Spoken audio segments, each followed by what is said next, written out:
Shalom orang-orang kudus yang terkasih di dalam Kristus Yesus. Hari ini kita akan memasuki seri pelajaran tuntunan ilahi sesi yang ketiga. Mari kita berdoa sebelum kita memulai pelajaran. Allah Bapa di dalam surga, terpuji-pujilah namamu. Terima kasih Tuhan buat setiap kasih anugerah-Mu dalam kehidupan kami, yang memampukan kami untuk duduk diam, belajar, memberikan waktu kami, hidup kami, untuk mendengarkan kebenaran firman-Mu. Hamba-Mu berdoa Tuhan, biarlah dalam kasih anugerah-Mu, kami semua boleh mengerti bahwa kami adalah anak-anak Allah yang dapat mendengar suara Allah. Karena firman-Mu yang mengatakannya Tuhan, domba-dombaku mengenal suaraku. Oleh karena itu Tuhan, mari jadikan kami tanah hati yang siap untuk ditaburkan dengan kebenaran firman-Mu. Kami mau mendengar, kami mau menerima, kami mau mengakui bahwa setiap perkataan-Mu itu adalah Engkau sendiri. Terima kasih Bapa, tuntun hidup kami, memasuki segala rancangan dan kehendak-Mu yang akan menjadi tujuan daripada hidup kami. Dalam nama Tuhan Yesus kami berdoa dan kami mengucap syukur. Haleluya. Amin. Ya shalom saudara, kita akan memasuki sesi yang ketiga, yaitu dombaku mendengar suaraku.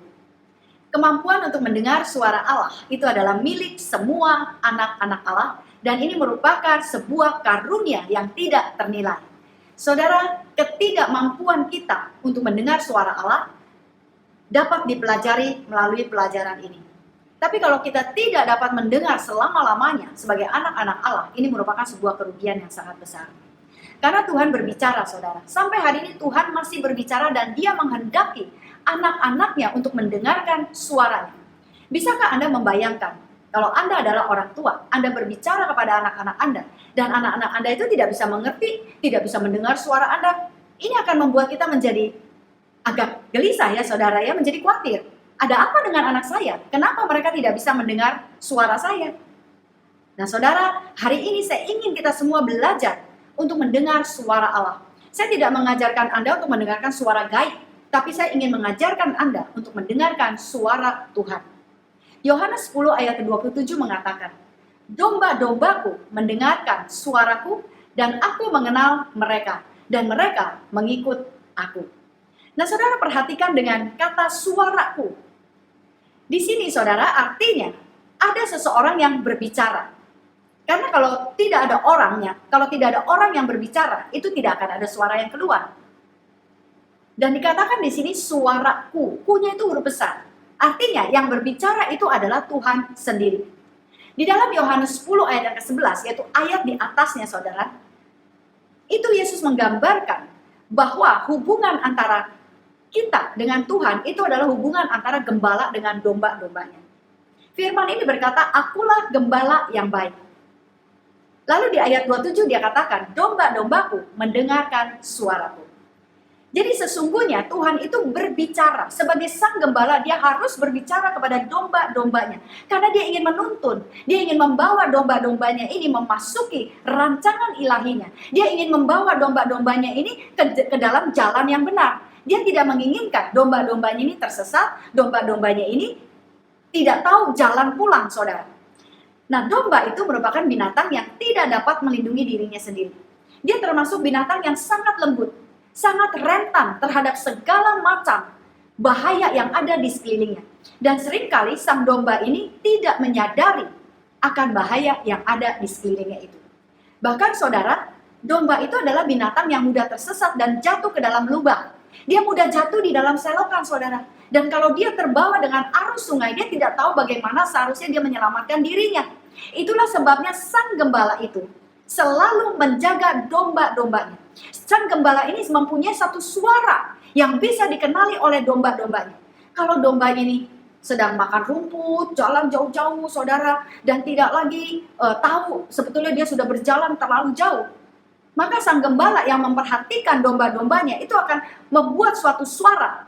Dan sang domba ini ketika dia mendengar suara itu, dia langsung menghampiri dan menurut saudara.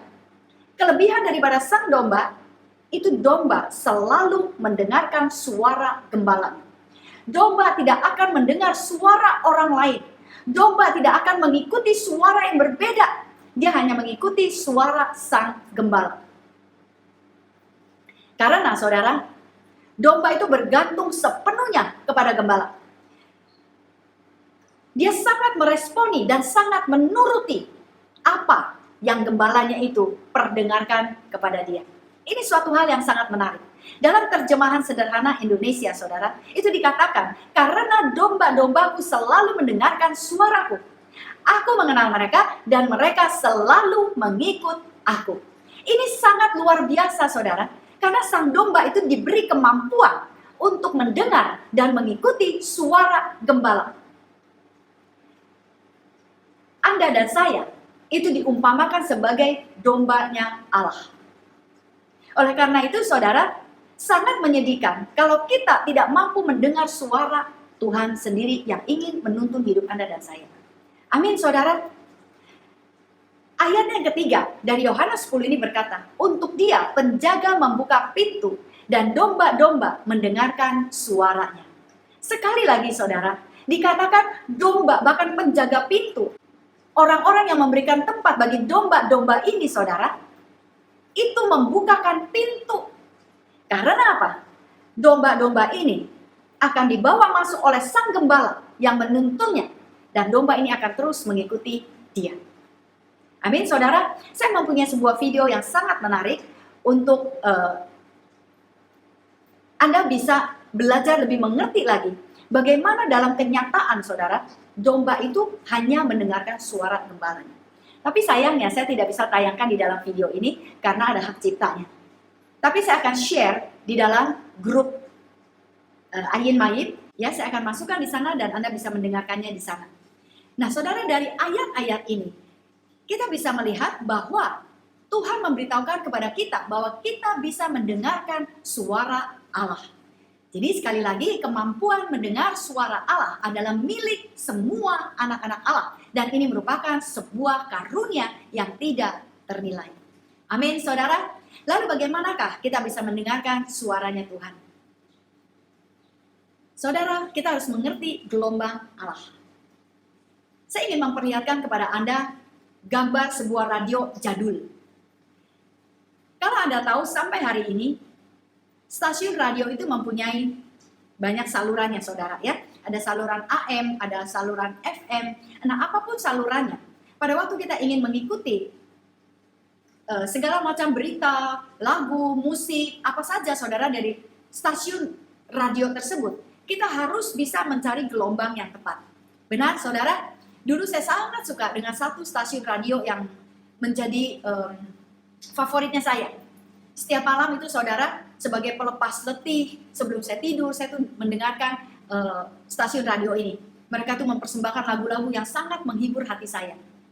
Nah, saudara, saya harus mencari gelombang yang tepat itu untuk saya bisa mendengarkan apa yang sedang diperdengarkan melalui stasiun radio tersebut. Tapi sayangnya, kadangkala saya mengalami rintangan. Apakah rintangannya itu, saudara? Frekuensi yang nggak tepat. Ya, seringkali kalau saya lagi cari itu frekuensinya, saudara, itu sering ada suara yang sangat mengganggu, saudara. Mau cari sampai tepat juga, aduh kok rasanya sulit. Sekali-sekali terjadi seperti itu. Nah, hal ini disebabkan karena udara yang nggak baik. Kadang-kadang ada hujan, ada halilintar, ada petir, saudara. Itu gelombangnya itu nggak bisa tepat, frekuensinya nggak bisa kecari, saudara. Dan yang paling parah, kalau mati lampu. Entah di stasiun radionya mati lampu, ataupun di rumah saya, itu bisa terputus sama sekali. Nah, ini seringkali, saudara, bisa menjadi satu ilustrasi di dalam kehidupan kita. Seringkali kita ingin mencari gelombangnya Allah, kita mencari jarum yang tepat, tapi ada banyak rintangan-rintangan di sekeliling kita yang membuat kita sulit untuk mencari gelombang Allah secara tepat. Dan gelombang-gelombang itu biasanya, saudara, gangguan-gangguan yang ada di sekitar kita. Kadangkala ada masalah di dalam hidup kita. Kadangkala kita sedang dalam emosi. Kadangkala, saudara, kita sedang kecapean. Kadangkala ada badai, ada masalah yang terjadi begitu banyak di sekeliling kita, dalam kehidupan kita, dan itu membuat gelombang Allah itu tidak ketemu, saudara. Orang seringkali mengeluh, kok saya nggak bisa sih dengan suara Tuhan? Kok kamu bisa sih? Apa iya Tuhan masih berbicara di zaman ini? Saudara, kita suka tanya seperti itu. Kalau Tuhan masih bicara, kenapa cuma kamu yang bisa dengar? Kenapa saya nggak pernah bisa dengar? Nah, saudara, mengeluh tidak akan membuat kita bisa mendengar suara Tuhan. Tapi kita terus belajar menyesuaikan gelombang Allah itu. Mengerti di mana gelombang Allah itu berada.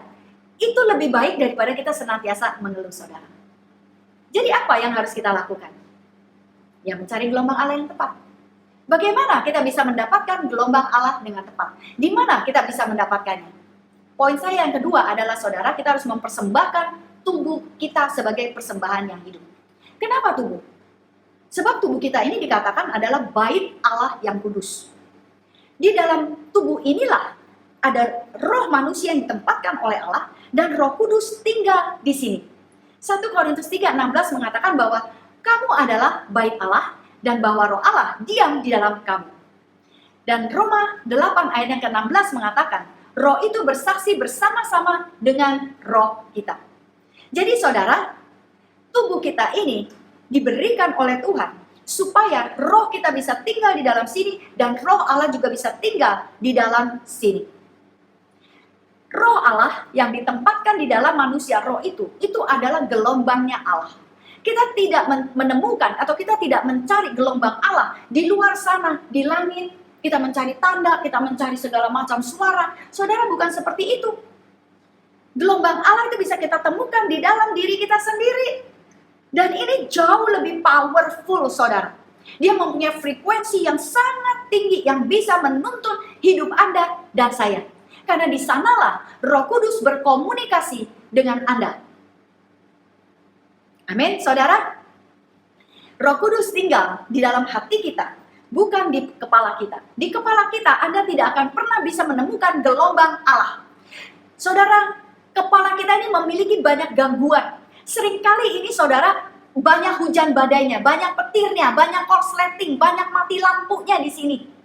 Di sini kita tidak bisa mendengar saat itu gelombang Allah berbunyi, saudara. Segala macam peristiwa kehidupan yang terjadi di dalam hidup kita itu terekamnya di sini, di kepala. Dan ini mengganggu gelombangnya Tuhan. Makanya Tuhan tidak berbicara di sini. Kalau orang sedang galau, orang sedang mengalami kesulitan, orang sedang merasakan berat di dalam hidupnya, maka saudara, Tuhan tidak bisa menuntunnya. Itulah sebabnya Tuhan tidak berbicara di dalam kepala kita. Seringkali kita melihat orang itu dituntun oleh kegalauannya, bukan oleh gelombang Allah, bukan oleh suara Allah. Kita dituntun oleh kebingungan, kekacauan, kesedihan, kekecewaan, kemarahan, kecemburuan, saudara, ketakutan. Saya baru saja, saudara, bicara dengan seorang ibu, di mana suaminya baru meninggalkan, bukan baru, suaminya meninggalkan dia. Dia mengalami kekacauan, saudara, dia nggak tahu harus bagaimana. Dia dituntun oleh kegalauannya sehingga dia menangis terseduh-seduh. Dia merasa terluka, dia merasa sakit hati, dan dia dituntun oleh semuanya itu. Nah, kita sering menemukan tidak sedikit orang yang dituntun juga oleh kebenarannya sendiri. Ada banyak orang, saudara, itu dituntun oleh keinginan hatinya sendiri, kekerasan hatinya, kehendak hatinya, bukan dituntun oleh Roh Allah. Nah, saudara, itulah sebabnya Tuhan tidak mau berbicara di dalam kehendak kita, di dalam perasaan kita. Semuanya itu akan membawa kita ke arah yang salah, karena semua itu banyak dipengaruhi dari luar. Tuhan hanya ingin berbicara kepada kita di dalam manusia roh kita. Tapi semua yang ada di dalam kepala kita itu bisa menjadi penghalang bagaimana kita menangkap suaranya Allah. Oleh karena itu, kita harus sering melatih hidup kita untuk dapat dituntun dengan roh yang ada di dalam tubuh kita ini. Kita harus mempersembahkan tubuh kita sebagai persembahan yang hidup, yang kudus, yang berkenan kepada Allah, karena disinilah roh Allah tinggal. Amin, saudara. Tapi sayang sekali, ada banyak orang mengalami kesulitan untuk mempersembahkan tubuh yang satu ini. Karena tubuh yang satu ini dipakai juga untuk berbagai macam aktivitas. Ada banyak prioritas dalam kehidupan yang harus dilakukan bersama-sama dengan tubuh ini. Dan ini menjadi pergumulan semua orang, saudara. Bukan hanya pergumulan Anda dan saya, tapi ini menjadi pergumulan semua orang. Tapi tahukah Anda bahwa orang-orang di dalam perjanjian baru itu diperintahkan untuk mempersembahkan tubuhnya? Sekali lagi, saudara, mempersembahkan tubuh ini setiap hari kepada Allah. Ini merupakan tempat kita beribadah kepada Tuhan dengan sejati. Amin, saudara. Perintah ini bukan perintah yang biasa, tapi perintah ini akan diikuti dengan berbagai macam janji yang akan memberkati hidupmu. Amin, saudara. Tuhan tidak pernah menentang aktivitas jasmani. Karena Tuhan juga menghendaki semua orang untuk berproduktivitas. Tuhan menginginkan semua orang untuk bekerja, beraktivitas, menghasilkan sesuatu di dalam kehidupanmu. Tetapi Dia ingin menuntun kita secara pribadi di dalam setiap aktivitas kita. Amin, saudara. Bukankah kita mempunyai Tuhan yang baik? Dia bukan sekedar memberikan kita tubuh untuk beraktivitas. Dia bukan sekedar memberikan kita otak untuk mengambil keputusan. Dia bukan sekedar memberikan kita keahlian untuk bisa melakukan satu pekerjaan. Tapi Dia ingin memberikan semuanya itu untuk tujuan ilahi, dan Dia ingin menuntun Anda supaya Anda tiba di tempat tujuan dengan baik, dengan sehat, dengan penuh dengan sukacita, saudara. Amin, saudara. Tuhan berkata, aku datang supaya mereka mempunyai kehidupan dan mempunyainya dalam segala kelimpahan. Amin, saudara. Tuhan ingin menuntun hidup kita supaya kita bisa menerima karunia demi karunia. Tuhan ingin kita belajar untuk mendengarkan suaranya dan mempersembahkan tubuh kita merupakan langkah awal untuk dapat dituntun oleh Roh Kudus. Haleluya. Amin, saudara. Nah, yang ketiga, saudara, pentingnya mendengar suara Tuhan. Ada 3 hal yang bisa kita pelajari betapa penting bagi anak-anak Allah untuk mendengarkan suara Allah. Yang pertama, saudara, mendengarkan suara Tuhan itu akan mempengaruhi keputusan yang akan kita ambil. Ada banyak keputusan yang harus kita ambil setiap hari. Bahkan ada keputusan-keputusan penting yang harus kita ambil dalam perjalanan iman kita. Dan tentunya kita tidak menginginkan mengambil keputusan yang salah. Betul, saudara? Nah, bagaimana caranya supaya kita tidak mengambil keputusan yang salah? Kita harus senantiasa dituntun oleh Roh Kudus. Dan tuntunan itu sekali lagi, saudara, hanya ada di dalam manusia rohmu. Amin? Nah, saudara, kadangkala kita harus pindah dari satu kota ke kota yang lain, atau dari tempat di mana kita tinggal pindah ke luar negeri. Saya melihat ada banyak orang yang mendapatkan pekerjaan di luar negeri. Tawarannya bagus, gajinya lebih besar. Tapi apakah itu tuntunan Tuhan di dalam hidupmu? Kalau Anda masih ingat teman saya, dia pindah ke luar negeri, saudara. Pekerjaannya di sini sudah luar biasa. Karena dia mengalami banyak tekanan, dia memutuskan untuk berhenti. Lalu setelah itu ada tawaran kerja di Amerika. Gajinya bagus, lalu dia pikir di sana dia bisa membawa anaknya untuk pergi sekolah, suaminya juga bisa punya pekerjaan di sana. Lalu dia tutup tokonya, saudara. Dia tutup bisnisnya yang ada, dia jual rumahnya, lalu dia berangkat. Sampai di sana, saudara, bukan pekerjaan yang dia inginkan. Hanya kerja di sebuah restoran. Cuci-cuci piring, bersih-bersihin meja. Bayangkan, saudara, dari seorang manajer, tiba-tiba dia harus pergi cuci-cuci piring.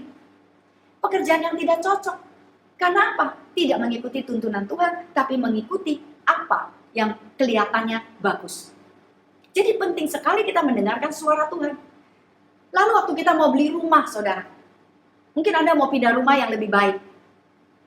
Kita juga perlu bertanya pada Tuhan, bukan sekedar rumahnya bagus, bukan sekedar, wah ini rumahnya hebat. Saudara, waktu saya mau pindah rumah, itu saya berdoa sama Tuhan. Lama juga doanya, saudara. Karena tempat yang saya tinggal, itu rumahnya, kamarnya itu hanya 3. Jadi untuk saya, untuk anak-anak saya, dan juga ada keponakan-keponakan yang tinggal bersama dengan saya.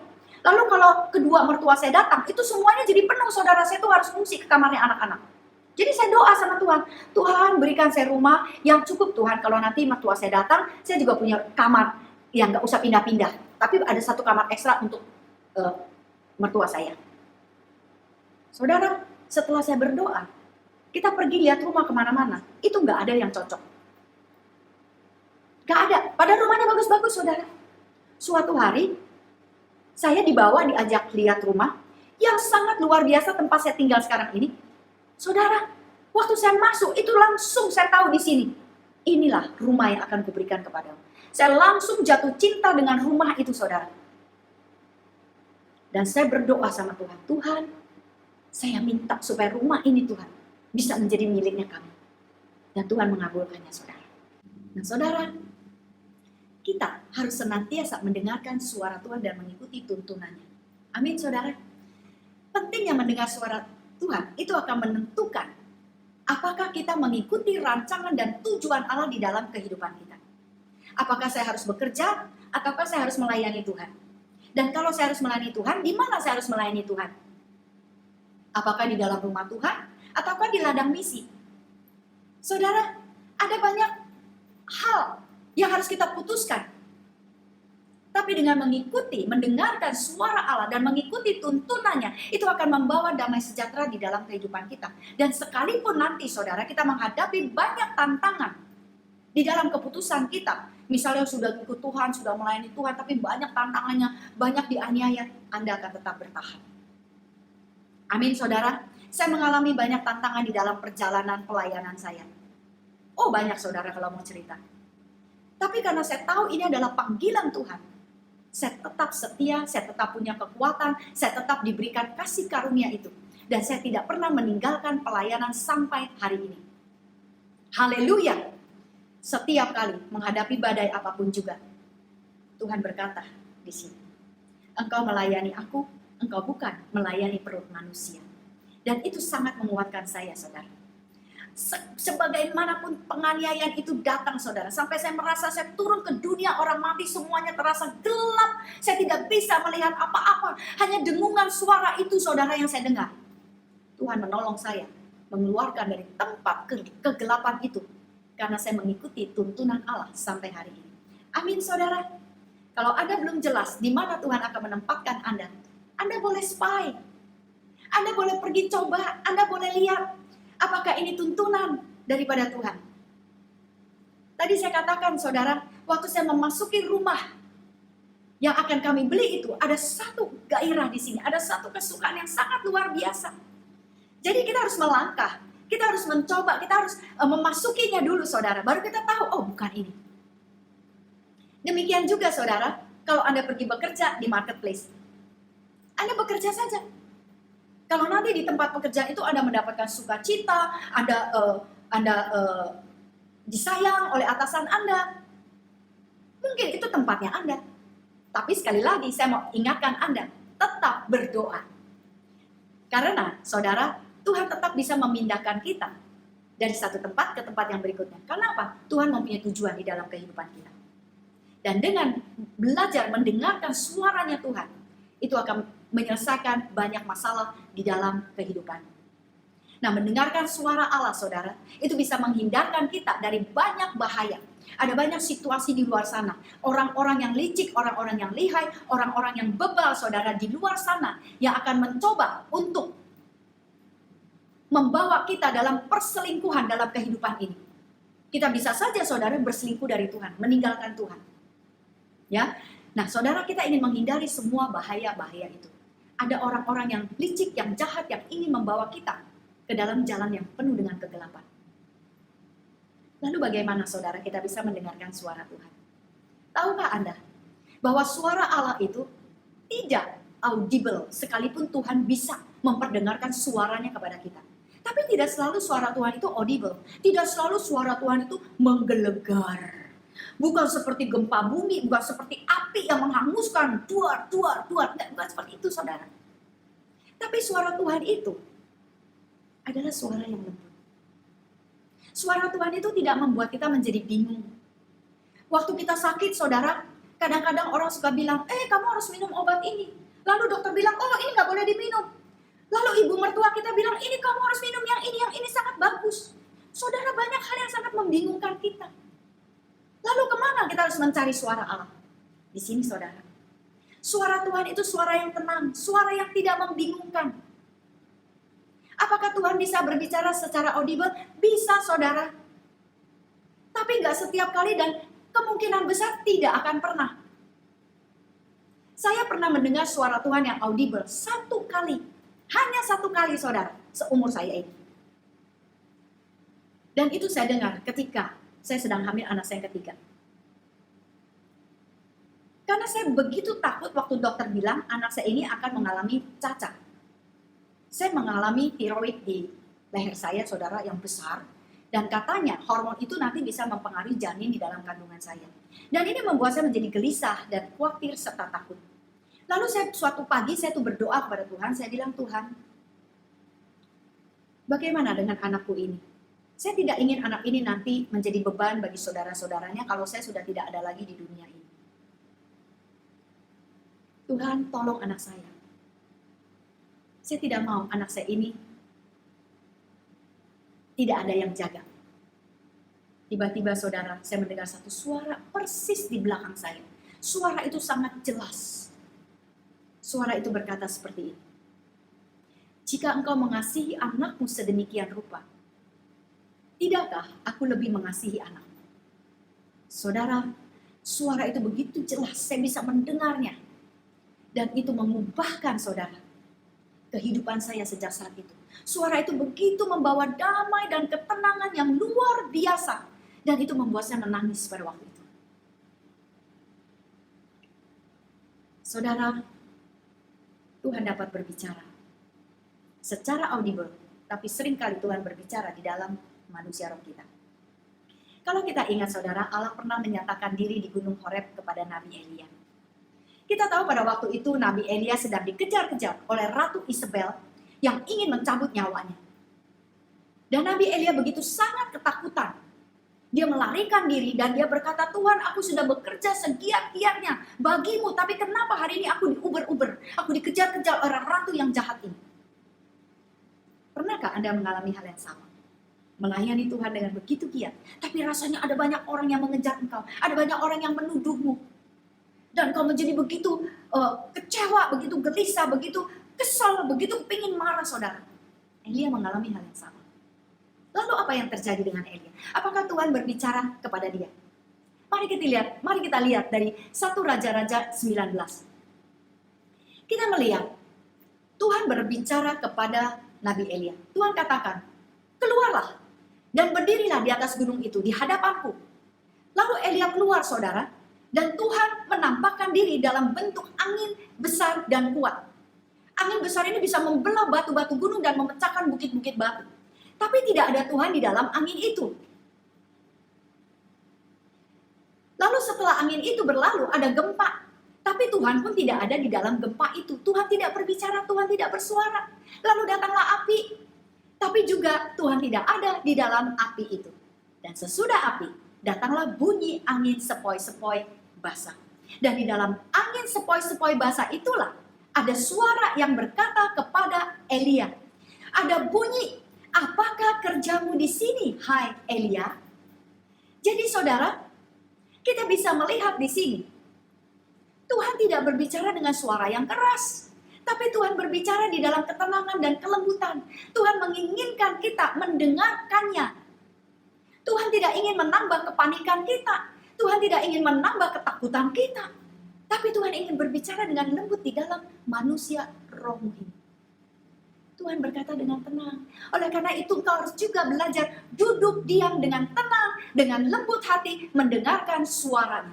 Dan ketahuilah saudara, bahwa Tuhan tidak pernah terlambat di dalam ketenangannya. Sebaliknya, setan itu sering memburu-buru kita. Cepat ambil keputusan, cepat menikah dengan dia, cepat beli barang-barang itu, kalau enggak nanti harganya naik. Cepat. Setan selalu memburu kita untuk cepat-cepat. Setan selalu berbicara kepada kita dengan nada supaya kita segera mengambil keputusan. Saudara, Tuhan tidak melakukan hal itu kepada kita. Tuhan tetap tenang. Amin, saudara. Jadi kita harus belajar mengerti kenapa kita harus mendengarkan suara Tuhan. Dan bagaimana kita harus mendengarkan suaranya. Nah saudara, seringkali kita juga mengalami kesulitan mendengar suara Tuhan. Kenapa hal itu bisa terjadi? Ada 5 hal yang kita harus ketahui, saudara. Yang pertama, kita tidak tahu caranya. Yang kedua, seringkali kita mencari tuntunan dengan cara atau metode yang berbeda. Yang ketiga, seringkali kita mendengar suara Tuhan, tapi kita menginterpretasikannya dengan pengertian sendiri. Yang keempat, kita tidak dapat membedakan antara suara roh dan jiwa. Ini merupakan satu kesulitan bagi setiap orang. Karena roh dan jiwa itu ada juga di dalam tubuh kita.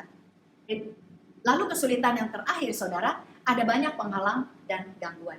Nah, mari kita lihat yang pertama, kita tidak tahu bagaimana caranya mendengar suara Tuhan. Dalam kisah 1 Samuel 3, tentang Samuel, pada waktu dia dipanggil oleh Tuhan, dia tidak mengerti, saudara. 3 kali Tuhan memanggil dia, 3 kali dia tidak mengerti. 3 kali dia mendatangi Nabi Allah, yaitu Nabi Eli. 2 kali Nabi Eli juga tidak mengerti. Tapi pada waktu yang ketiga kali, untung Nabi Eli bisa mengerti. Kenapa hal ini bisa terjadi, saudara? Ayat yang ke-7 mengatakan bahwa Samuel tidak dapat mengenali suara Tuhan karena dia tidak memiliki firman Allah. Firman Allah itu belum dinyatakan kepada Samuel. Kesulitan yang terbesar dan yang terutama pada anak-anak Allah untuk dapat mendengar dan mengenali suara Allah adalah mereka tidak pernah membaca firman, tidak pernah merenungkan firman, tidak pernah menyimpan firman Allah di dalam hatinya. Sehingga saudara, kita seringkali tidak tahu kalau itu Tuhan yang berbicara. Nah, saudara, pentingnya menyimpan kebenaran firman Allah di sini, ini akan menjadi satu tuntunan bahwa kita tahu itulah suaranya Allah. Karena Tuhan tidak pernah bertentangan dengan firman-Nya. Tuhan tidak pernah bertentangan dengan perkataannya sendiri. Sama halnya dengan kita di dalam rumah kita, di dalam keluarga kita. Waktu kita kecil, orang tua kita itu berbicara kepada kita dan kita tahu suaranya, kita bisa mengenali suaranya, kita bisa mengerti tuntunan daripada orang tua kita. Karena seringkali orang tua kita itu mengulang-ulang apa yang ingin dia sampaikan kepada kita. Demikianlah, kalau kita sering mengulang-ulang firman Allah dalam kehidupan kita, maka kita akan mengenali, oh Tuhan sedang berbicara kepada kita. Saudara, tidak memiliki firman di dalam roh kita, di dalam hati kita, itu merupakan penghalang yang terbesar dalam kemampuan kita untuk mengenal dan mendengar suaranya Allah. Jadi saudara, mari kita sama-sama mengerti bahwa Tuhan hanya berbicara sesuai dengan firman-Nya. Kita pasti akan mengerti kalau kita menyimpan firman Allah di dalam hati kita. Amin, saudara. Nah, yang kedua, yang membuat kita tidak mengerti suara Allah, itu karena kita mencari tuntunan dengan cara atau metode yang berbeda, saudara. Apakah caranya itu? Seringkali, saudara, kita mencari tuntunan melalui orang-orang pintar. Orang pintar itu bukan selalu dukun, saudara. Orang pintar itu bisa juga orang-orang yang sangat berhikmat, orang-orang yang pintar. Pintar secara intelektual. Kita mendengarkan ceramahnya, kita mendengarkan hikmatnya, sehingga kita jadi terpaku dengan orang itu dan kita ingin mengikuti orang itu. Sepertinya dia benar loh. Sepertinya itu bijak loh.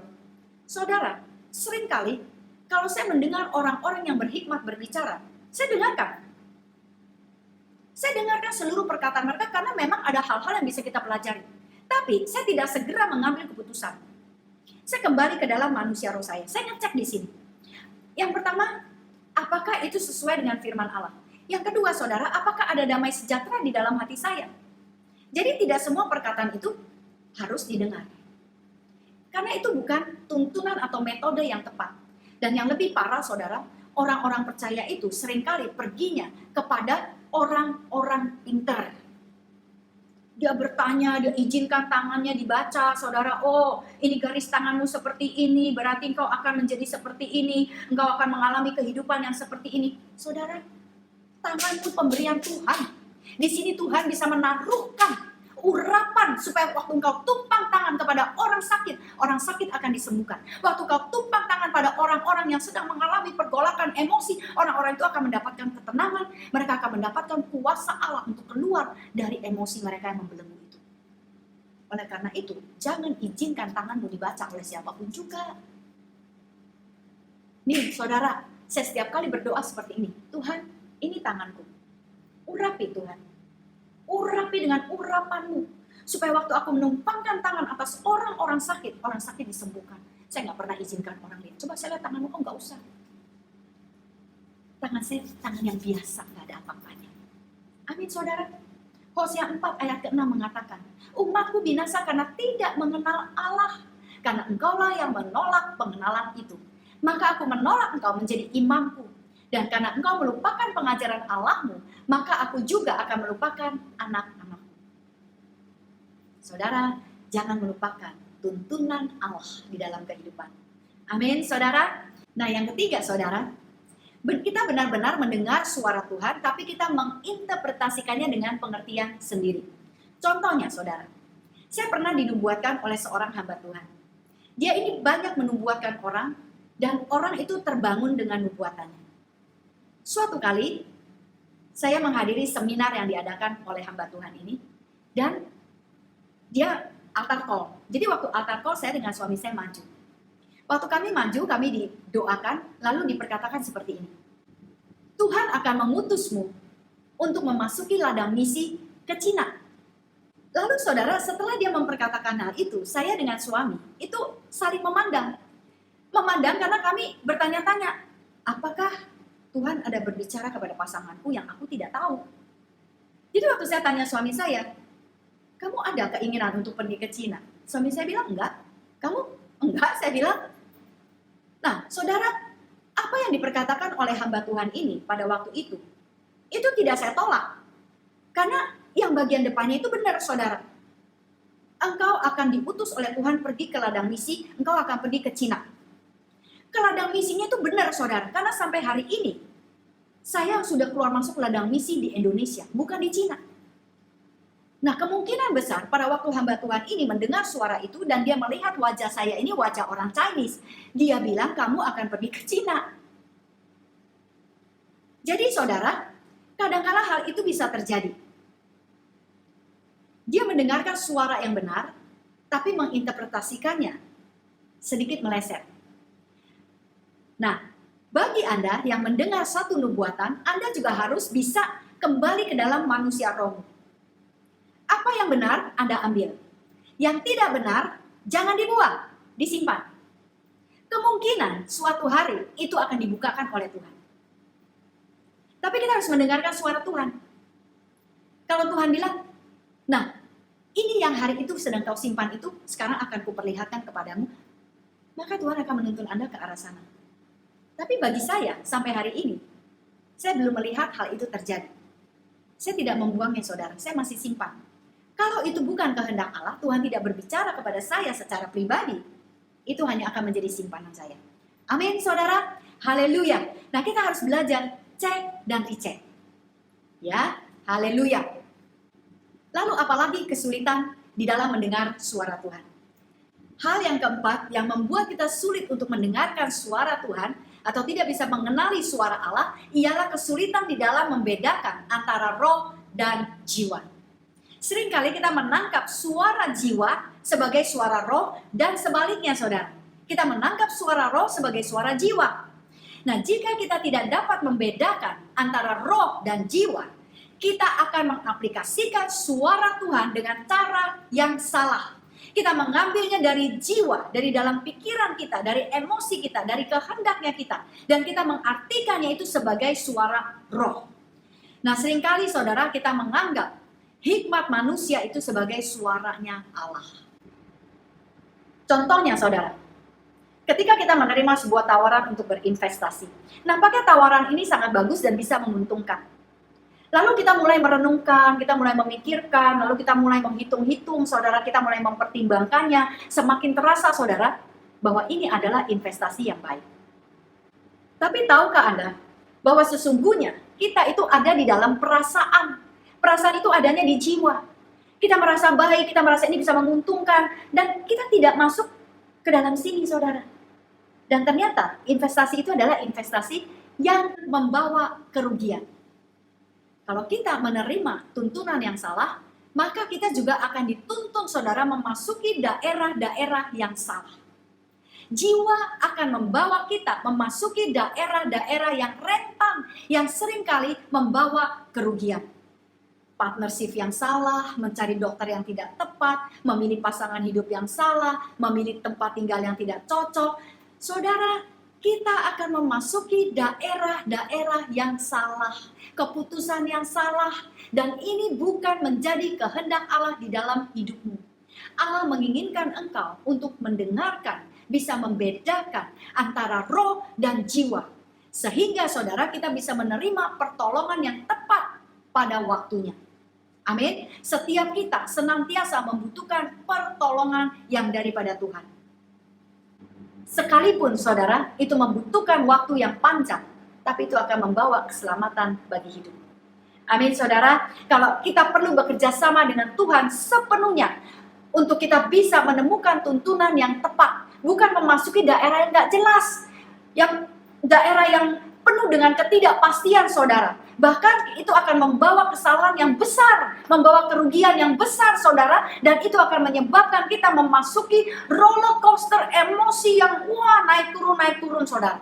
Itu akan membawa kebingungan dan ketakutan. Amin saudara. Lalu saudara, penghalang dan gangguan di dalam kita bisa mendengarkan suara Allah. Beberapa hal ini bisa terjadi di dalam kita mengikuti tuntunan ilahi. Tapi ini bukan berarti Anda tidak bisa mendengarkan suara Tuhan. Dan saya tidak bermaksud untuk membuat Anda menjadi putus asa, menjadi, ya sudahlah apa saja juga boleh. Saudara, dengan mempelajari semuanya ini, kita bisa menghindari banyak kesalahan. Amin saudara, karena kita ini diajarkan untuk mengikuti tuntunan ilahi dan mendengarkan suaranya. Jadi kita mau mempelajari hal yang benar. Apakah kira-kira penghalang dan gangguan-gangguan yang dapat terjadi? Mari kita lihat dari 1 Korintus 14 ayat yang ke-10. Dikatakan terdapat begitu banyak jenis suara di dunia ini dan tidak ada satu pun yang tanpa makna. Saudara, kita sudah mempelajari di dalam pelajaran yang lalu bahwa di dalam dunia ini ada banyak suara. Dan suara-suara itu senantiasa mempunyai tujuan, mempunyai makna. Tidak ada satu suara pun yang sia-sia saudara. Sekalipun tujuannya itu salah, tujuannya itu menghancurkan hidup kita, tapi dia punya tujuan, punya makna saudara. Oleh karena itu kita mau belajar mendengarkan suara yang benar. Kita tahu bahwa di dunia ini ada suara Tuhan. Suara Tuhan itu adalah suara roh. Lalu ada suara roh manusia, yaitu hati nurani kita yang bisa berbicara. Ada juga suara jiwa saudara. Di sini ada suara yang membawa ke berbagai macam logika, perasaan, alasan, emosi, dan kehendak. Lalu saudara, tubuh kita ini juga punya suara. Dia punya selera untuk dipuaskan saudara. Dia punya hawa nafsu, keinginan-keinginan. Kita melihat ada banyak orang-orang muda mengalami banyak bencana di masa mudanya karena mereka terlalu banyak mendengarkan suara dari tubuhnya. Suruh loncat saudara, tinggi-tinggi. Disuruh melakukan apa saja, anak-anak muda ini berani saudara. Kenapa? Suara tubuhnya. Keren kalau sudah melakukan hal itu. Merokok, maco, keren kalau sudah merokok. Kan gak ada ayatnya di dalam Alkitab tidak boleh merokok. Tapi saudara tahukah, ada tuntunan di sini, ada suara Roh Kudus kalau tidak ada firman Allah. Dan Roh Kudus tidak pernah bertentangan dengan firman Allah. Amin saudara. Lalu masih ada lagi suara setan. Setan akan berbicara kepada Anda, Tuhan tidak mengasihimu. Kau lihat masalahmu, kau lihat dosa-dosamu. Masalahmu itu aja sudah menjadi bukti bahwa Tuhan tidak mengasihimu. Ini menjadi penghalang saudara untuk kita bisa mendengarkan suara Allah di dalam sini. Amin saudara. Belum lagi suara dari dunia ini. Berita, film-film yang kita tonton saudara, koran yang kita baca, buku-buku, majalah yang kita baca, semuanya itu bersuara kepada kita saudara. Ini bisa menjadi penghalang yang membuat kita tidak bisa mendengarkan suara Allah. Karena suara-suara ini semua punya tujuan. Tapi suara Tuhan itu membuat kita memasuki daerah yang paling aman saudara. Allah menghendaki kita untuk masuk di dalam rancangan ilahi, rancangan yang luar biasa, rancangan damai sejahteranya. Sebaliknya, tubuh menghendaki kita untuk masuk di dalam kepuasan diri. Setan membawa kita masuk di dalam daerah yang akan menghancurkan hidup kita. Sedangkan dunia ingin membawa kita memasuki daerah-daerah yang membuat kita bingung, membuat kita kehilangan identitas kita. Amin saudara. siapakah yang akan kita ikuti? Tanpa tuntunan ilahi, kita pasti akan menjadi bingung, kita akan kehilangan arah, kita akan menjadi kacau, hidup kita tidak mempunyai tujuan yang baik, saudara. Amin. Jadi kita harus selalu membiasakan diri untuk selalu masuk ke dalam manusia roh kita, berdiam diri, mendengarkan suaranya Allah sendiri. Selalu siap bertanya kepada Tuhan, apa Tuhan yang akan kau perkatakan di dalam situasiku ini? Apa yang harus kulakukan? Keputusan apa yang harus kuambil? Amin, saudara. Anda ingat Maria dalam kebingungannya, dalam jiwanya yang kacau, emosinya yang sedang naik turun, dalam kesedihan yang amat sangat, saudara, dia dituntun oleh kesedihannya sehingga dia tidak bisa mendengarkan suara Tuhan. Dia hanya mendengarkan suara jiwanya. Haleluya. Saudara, kalau kita melihat perpecahan yang terjadi di dalam sebuah perusahaan, di dalam gereja, di dalam rumahnya Allah, bukan karena tidak ada firman Allah, tapi orang tidak tahu bagaimana caranya mendengar dan mengikuti, taat dan patuh kepada suara Tuhan itu. Seringkali kita hanya dituntun oleh emosi, saya ini lebih baik, saya ini lebih tahu, saya ini lebih benar, lalu ngomong kemana-mana, saudara, tentang kebenarannya sendiri. Apakah itu suara Tuhan? Suara Tuhan tidak pernah membuat perpecahan, saudara. Amin, saudara. Haleluya. Setiap kita, saudara, itu mempunyai apa yang saya sebut premeditated thought, yaitu pikiran yang sudah ada di dalam pikiran kita, sudah terencana. Karena kita merenungkannya terus menerus. Sehingga kalau Tuhan berbicara, seringkali pikiran kita ini ingin mengambil alih, yang membuat kita tidak bisa mendengarkan suaranya Allah. Siapakah seharusnya yang kita dengarkan? Saudara, Alkitab berkata, domba-dombaku mendengarkan suaraku. Oleh karena itu, saya ingin mengajak Anda semua, mari saudara, kemampuan untuk mendengarkan suara Allah itu adalah pemberian Allah. Dan ini merupakan anugerah yang terbesar. Amin, saudara. Mari kita mengakui pengakuan kita bahwa kita adalah domba-domba Allah yang dapat mendengarkan suaranya Allah. Mari, saudara. Aku memiliki gelombang Allah di dalam manusia rohku. Aku mempersembahkan tubuhku sebagai persembahan yang hidup, yang kudus, dan yang berkenan. Aku mengakui Roh Kudus sebagai satu-satunya penuntunku. Amin, saudara. Tuhan Yesus memberkati. Anda adalah domba-domba Allah yang dapat mendengarkan suara Allah. Haleluya. Shalom.